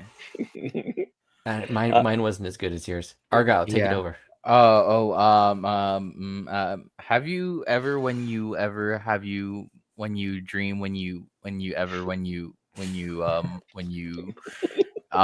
Argyle and you alchemist artificer when you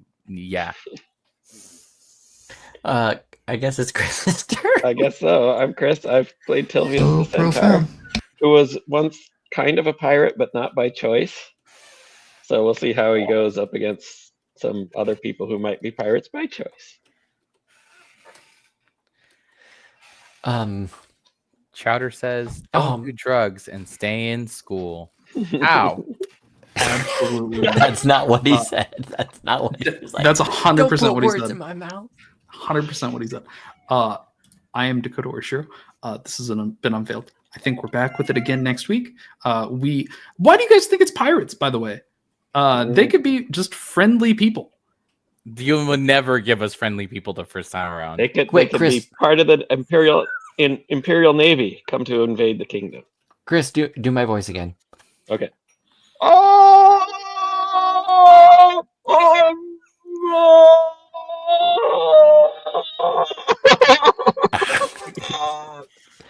Worth it. Oh, we've got. Thank you so much for tuning in to another Vibe Tribe production. What's gonna happen next time? Well, you're gonna have to tune in to find out. But until then, remember, take care of yourself, love one another, and as always, make sure that you keep the good times rolling. Thank you for being here, and we'll see you next time.